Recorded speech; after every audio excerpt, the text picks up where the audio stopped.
Okay, Assalamualaikum semua. Hari ni cikgu nak share dengan kamu bagaimana kita nak jawab soalan tentang elektrolisis. Okay, so cikgu akan sharekan beberapa tips bagaimana kamu boleh dapat full mark insyaAllah dalam topik elektrolisis. Okay, baik, kita tengok sekarang.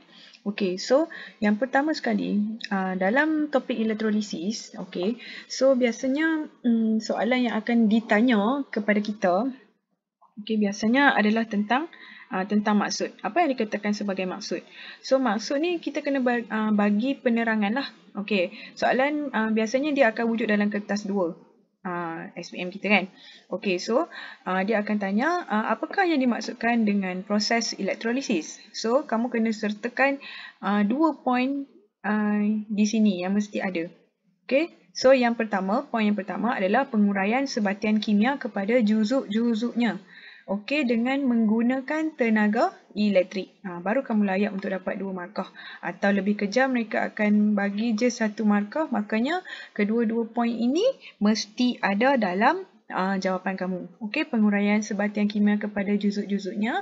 Lepas tu, lagi 1 poin adalah tenaga elektrik. Okey, so kita tengok bahan apa yang kita kena ada bila kita nak membina satu sel elektrolisis.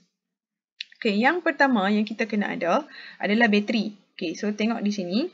Okay, di sini adalah bateri kita. So, siap-siap kita dah tahu kedudukannya, iaitu di sini adalah terminal positif. Okay, dan ini adalah terminal negatif. Okay, so bateri dah ada. Lepas tu kita ada wayar penyambung. So, ini wayar penyambung. Dan kita ada bika untuk isikan kita punya larutan elektrolit. So, elektrolit kita kalau dia adalah sejenis aqueous, okay, kita akan bubuh dalam bika. Tapi kalau dia adalah leburan, kita akan letak dia di dalam mangkuk pijak. Okay, so itu beza dia. Alright, so seterusnya kita ada elektrod lah. Ni elektrod. Kita akan guna sama ada elektrod ni ada 2 jenis. Sama ada bukan logam ataupun kita kenali sebagai elektrod lengai. Okay, apa contoh elektrod lengai ni? Contohnya adalah karbon, okay, ataupun platinum. Mana-manalah yang akan digunakan. Okay, so itu adalah elektrod bukan logam. Dan yang kedua, jenis yang kedua adalah elektrod logam lah. Okay, elektrod logam. Okay, so ikutlah. Kamu nak buat elektrod kuprum ke, elektrod zinc ke, boleh.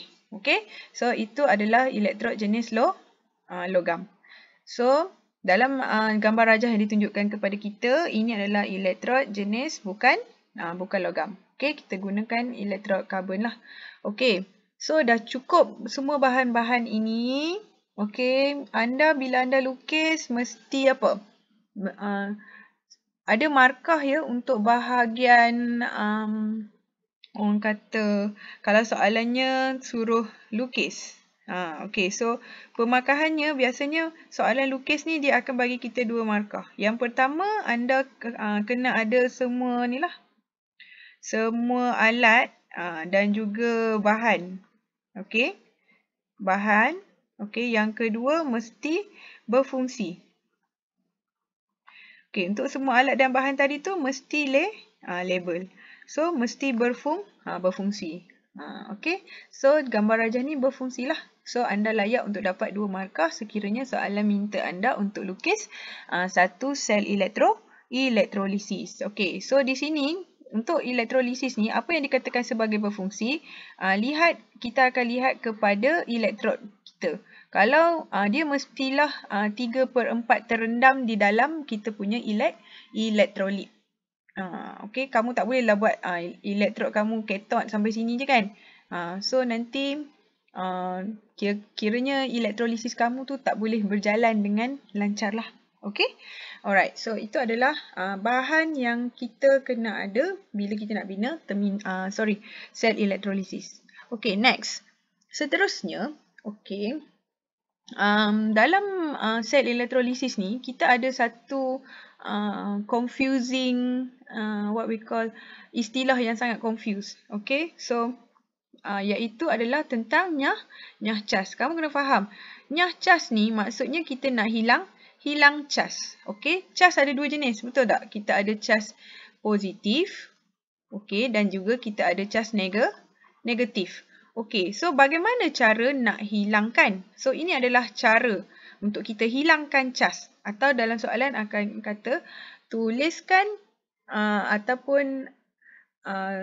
tuliskan setengah persamaan apabila nyah cas berlaku pada katod, apabila nyah cas berlaku pada anod.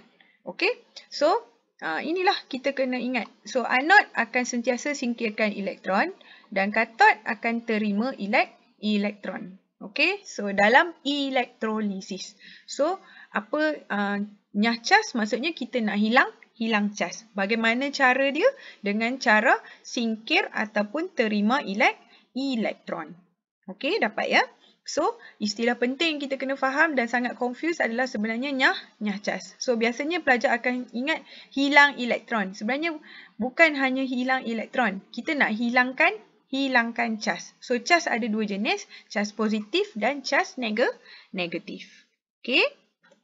Alright, so ini adalah beberapa tips, okay, saya share dengan kamu bagaimana kita nak menjawab soalan yang ada kaitan dengan elektrolisis. So yang pertama, okay, anda mesti tentukan anod dan katod.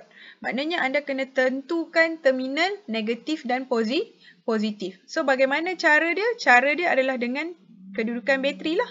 So biasanya kita tak akan diberi gambar rajah macam tadi. Okey, di mana dia punya baterinya adalah yang dalam bentuk gambar rajah 2D kan.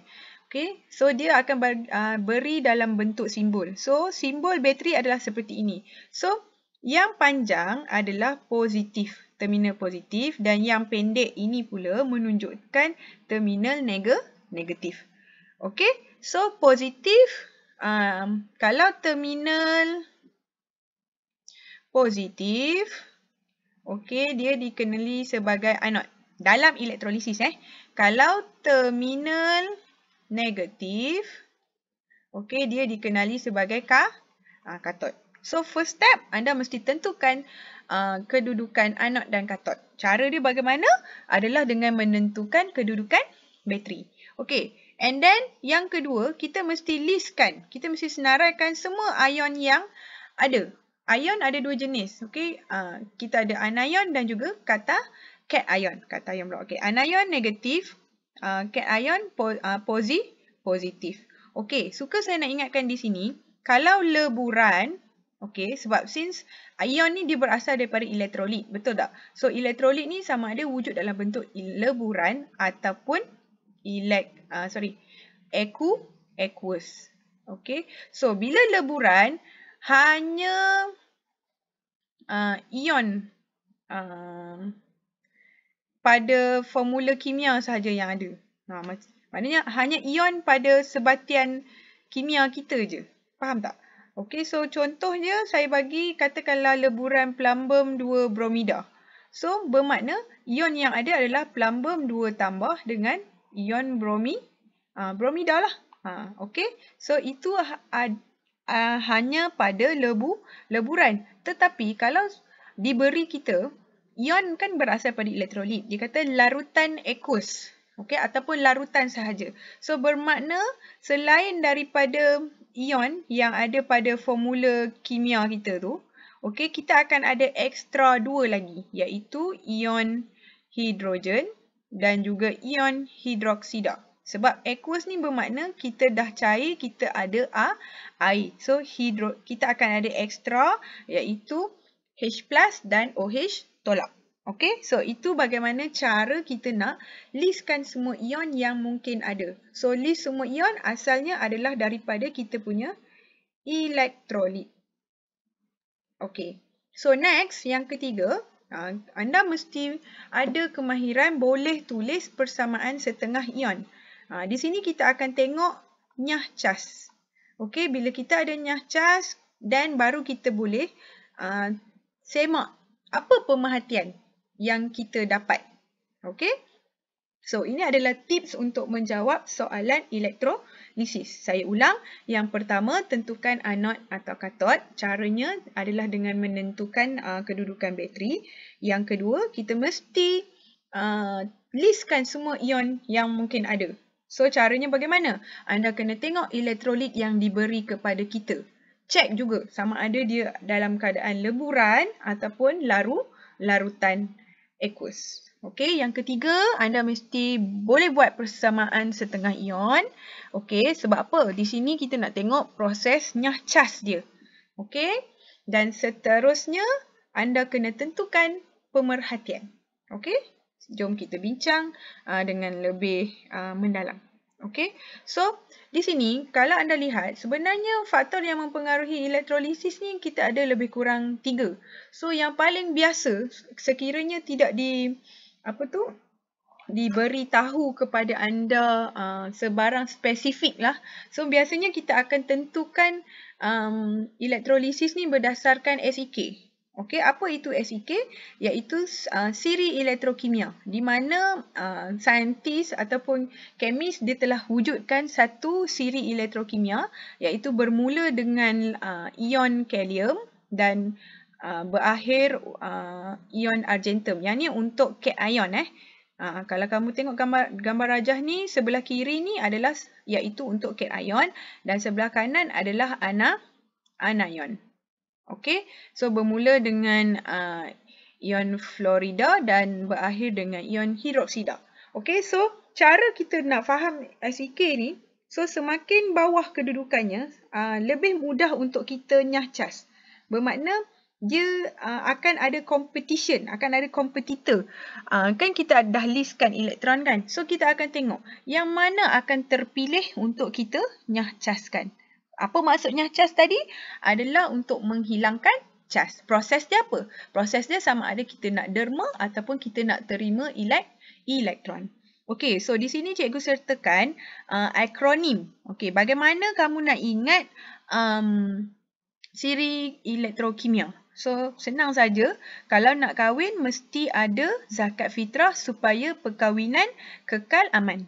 Okey, so kalium, natrium, kalsium, magnesium, aluminium, zinc, ferrum, stannum, plumbum, hidrogen, cuprum dan juga argentum. Okay, so please ingat sebab apa akronim ni penting sebab kita nak tentukan dalam proses nyah cas. Okay, iaitu tips yang ketiga kita.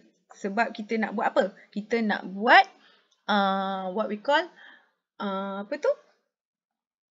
setengah persamaan. Okey, ini important. Alright, so seterusnya, bila kita nak tulis persamaan ion pada katot. Okay, for your information, katot ni biasanya dia akan jalankan proses penyingkiran atau kita nak buang elektron atau kita nak lepaskan elektron. Okay, so ini adalah proses nyah cas dia. Nyah cas dia apa?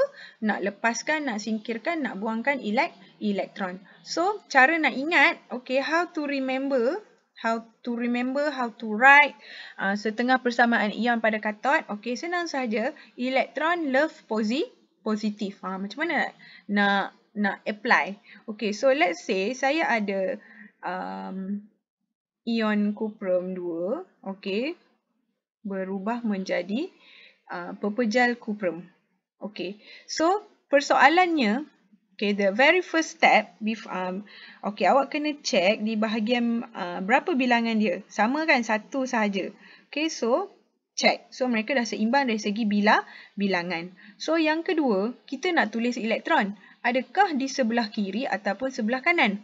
So, saya ada bagi tips iaitu elektron love positif. Bila elektron love positif, bermakna anda kena tulis di bahagian yang dekat dengan cas positif.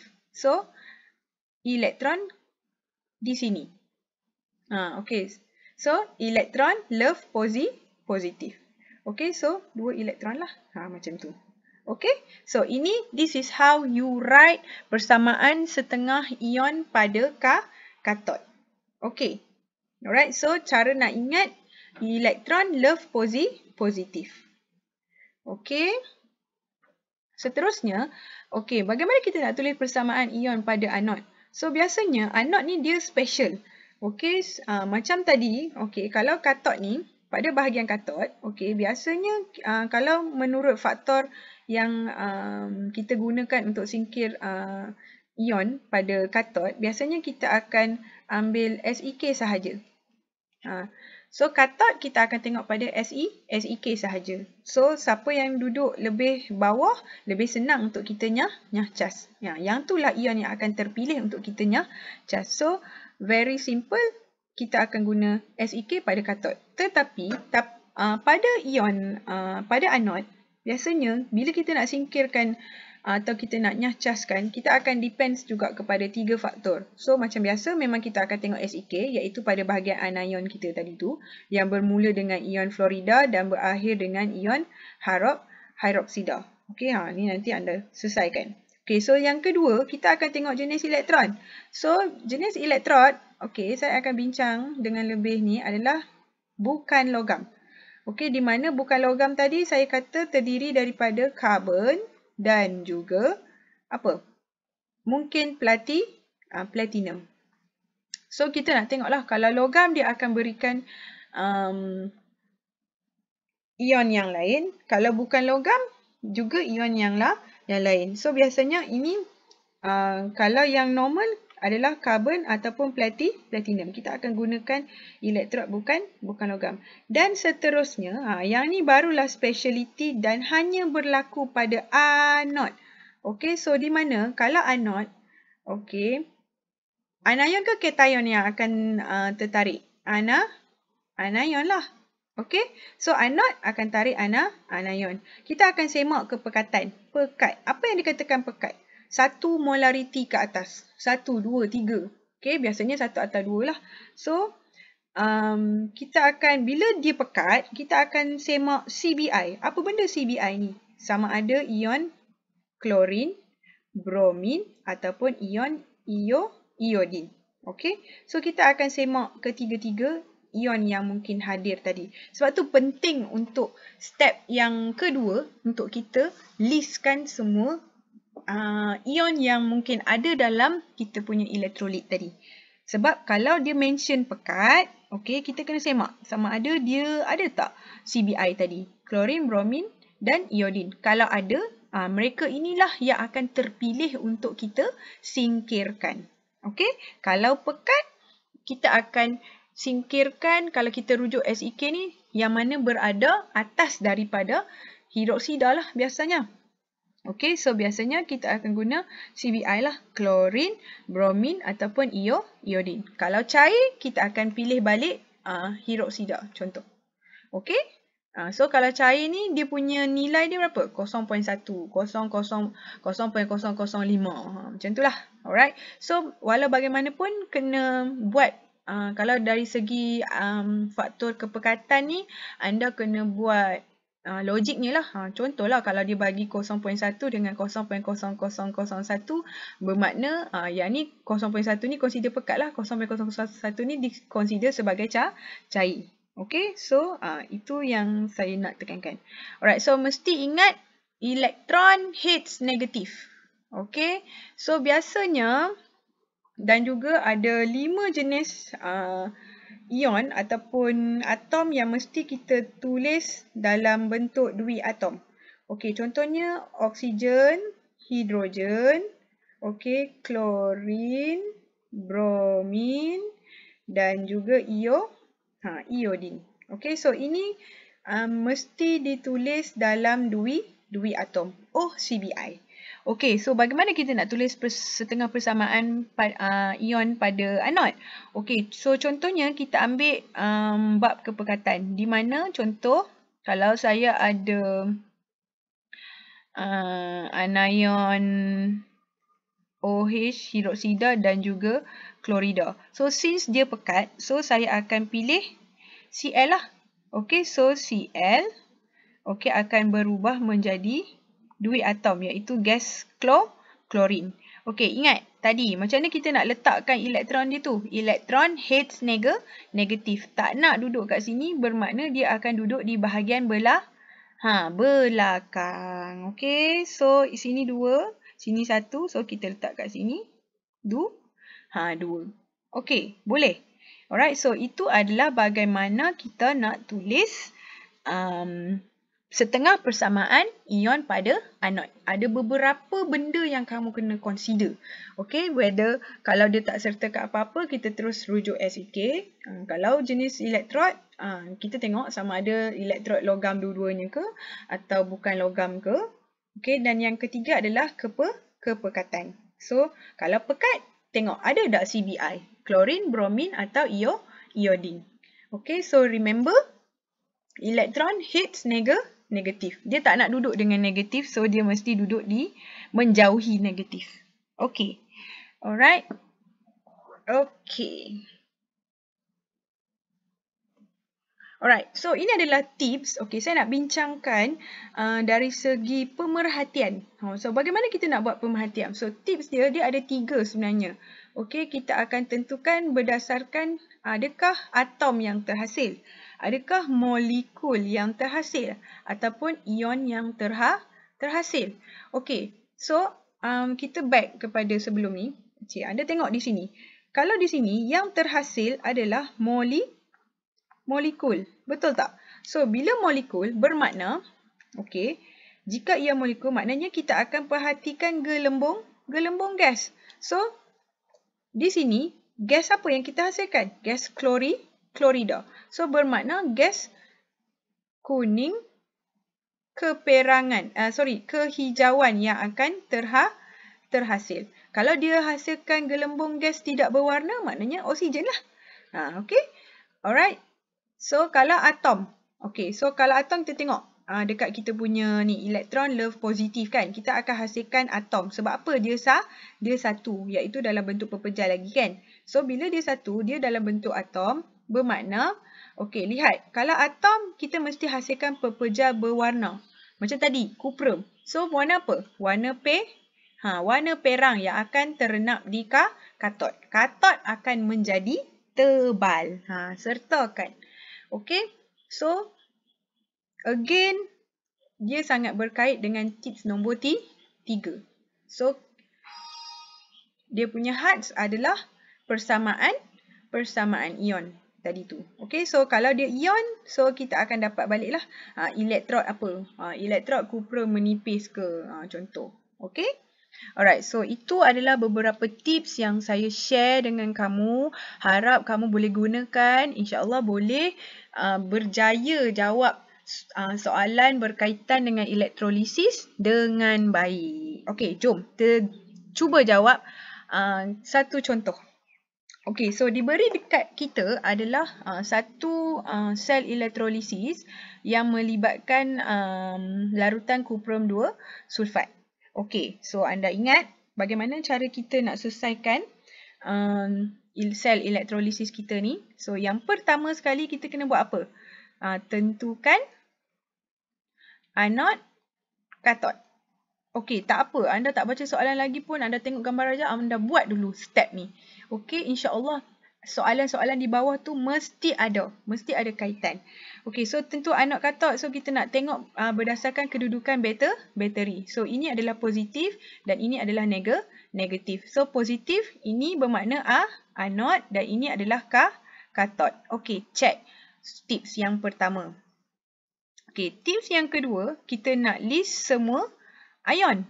Okey, so since kita tengok dulu dia adalah larutan kuprum 2 sulfat. So CuSO4. So bermakna ion yang mungkin hadir adalah Cu2+, SO4 2 tolak. Okey, since dia adalah larutan, OH tolak serta H tambah. Okey, kalau anda orang yang lebih tersusun, anda boleh siap-siap. Anion kumpulkan dengan anion, cation kumpulkan dengan cation. Okey, anion tu negatif, cation tu positif. Okey, check tips nombor 2 and then tips nombor 3. Okey, kita nak buat setengah persamaan ion. Okey, so bermakna kita dah tahu katod dan juga anod. Ingat ya, anod akan menarik anion. Manakala katot akan menarik cation. So, tengok balik tips dekat list nombor 2 kita. So, bermakna cation positif dan anion adalah negatif. So, anode akan menarik cas apa? SO4 2 tolak dan juga OH tolak. So, katot akan menolak apa? Menolak pula. Menarik kuprum 2 tambah serta hidrogen. Okey, so dia ada bagi apa? Kita kena check dia punya faktor. Ada apa-apa faktor yang diberikan dekat kita. Kalau tak ada, kita kena tengok sahaja SEK. Tengok faktor yang pertama. Okey, so kita buat setengah persamaan ion, siap-siap pada katot. Okey, dan juga anod. Tulis macam ni. Okey, so kalau katot, okey, kalau kita rujuk balik kita punya SEK, okey, kuprum dan juga hidrogen. So, yang lebih bawah adalah ion kuprum. So, bermakna kuprum 2 tambah akan menjadi logam kuprum. So, positif elektron love positif. Okey, so elektron duduk di bahagian depan. Sebab dia 2, so 2 elektron lah. Okey, so next kita ada anion. Same goes, kita tengok balik kepada kita punya SEK. Okey, so sulfat berada kedua atas dan hidroksida berada paling bawah. Okey. So, apa yang kita kena buat? Okey, bermakna kita akan pilih ion hidroksida. Okey, bila ion hidroksida, okey, hasilnya adalah gas oksigen serta air. Okey. So, bagaimana? Ingat, elektron heads apa? Elektron heads negatif. Maksudnya dia tak nak duduk dekat dengan negatif. Okey, sebelum tu kita samakan bilangan dia. Sini O2, O3. Okey, kalau kita bubuh sini 2. So, bermakna hidrogen ada 4. Okey, so cukup tak? O ada 2, hidrogen ada 4, oksigen pun ada 4, 2 tambah 2 kan? Okey, so bermakna elektron dia 1 okey, ataupun kamu duduk kat belakang lah. 4 elektron. Okey. Alright, so check yang ketiga. Okey, so sekarang kita nak tulis pemerhatian. Okey, bagaimana kita nak tulis pemerhatian ni? Tengok. Okey, kalau katot, apa yang terhasil? Kita ada atom. So, bila atom, okey, bermakna pepejal apa? Pepejal berwarna kuprum warna apa? Perang akan terenak pada katot. Pada katot. Katot menebal.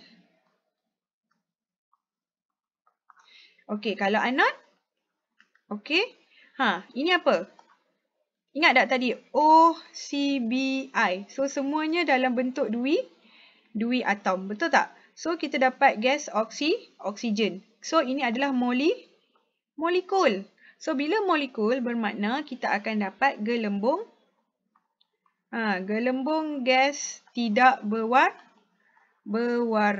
Sebab dia oksigen. Oksigen tak ada colour. Yang ada colour adalah CBI tadilah. Yang ni kuning kehijauan. Yang ni perang. Dan ini pun perang. Okey? So, habis. Anda lihat. Dengan hanya menggunakan 4 tips tadi, anda boleh selesaikan semua soalan tentang elektrolisis. InsyaAllah. Baik. So, cikgu harap kamu dapat jawab dengan baik soalan berkaitan dengan elektrolisis. So, terima kasih kelas. Sehingga berjumpa lagi.